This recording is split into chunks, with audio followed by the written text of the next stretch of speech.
ಮಲೆನಾಡು ಭಾಗದಲ್ಲಿ ಮಳೆಯ ಅಬ್ಬರವನ್ನು ನೋಡಿದ್ವಿ. ಇನ್ನು ಕೊಡಗು ಭಾಗದಲ್ಲೂ ಕೂಡ ಇದೇ ರೀತಿ ನಿರಂತರವಾಗಿ ಮಳೆ ಸುರಿತಾ ಇದೆ. ಅಲ್ಲಿ ಏನೇನು ಅವಾಂತರ ಸೃಷ್ಟಿಯಾಗಿದೆ ನೋಡ್ತಾ ಹೋಗೋಣ. ಗಾಳಿ ಮಳೆಯಿಂದ ಓಮಿನಿ ಕಾರಿನ ಮೇಲೆ ಮರ ಬಿದ್ದು ಬಿಟ್ಟಿದೆ. ಸೋಮವಾರಪೇಟೆ ತಾಲೂಕಿನ ಜೇಡಿಗುಂಡಿ ಬಳಿ ನಡೆದಂತಹ ಘಟನೆ ಇದಾಗಿದೆ. ಕಾರನ್ನ ಓಡಿಸ್ತಾ ಇದ್ದಂತಹ ಸಂದರ್ಭದಲ್ಲಿಯೇ ಬೃಹದಾಕಾರದ ಮರ ಧರಶಾಹಿಯಾಗಿರುವಂಥದ್ದು. ಕಾರ್ ಚಾಲಕ ಜಸ್ಟ್ ಮಿಸ್ ಆಗಿದ್ದಾನೆ, ಪ್ರಾಣಾಪಾಯದಿಂದ ಪಾರಾಗಿದ್ದಾನೆ.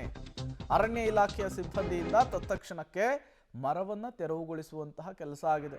ನೋಡಿ, ದೆವ್ವದ ಗಾತ್ರದ ಮರ ಹೇಗೆ ಧರಶಾಹಿಯಾಗಿದೆ ಅಂತ ಹೇಳಿ. ಈ ಕರಾವಳಿ, ಮಲೆನಾಡು, ಕೊಡಗು ಭಾಗದಲ್ಲಿ ಮಳೆ ಬಂದುಬಿಟ್ರೆ ಈ ರೀತಿಯ ಸನ್ನಿವೇಶಗಳು ಸರ್ವೇ ಸಾಮಾನ್ಯ. ಓಮಿನಿ ಒಂದು ಹೋಗ್ತಾ ಇರುತ್ತೆ, ಇದ್ದಕ್ಕಿದ್ದ ಹಾಗೆ ಬೃಹದಾಕಾರದ ಮರವೊಂದು ಓಮಿನಿ ಮೇಲೆ ಬಿದ್ದಿರುವಂಥದ್ದು.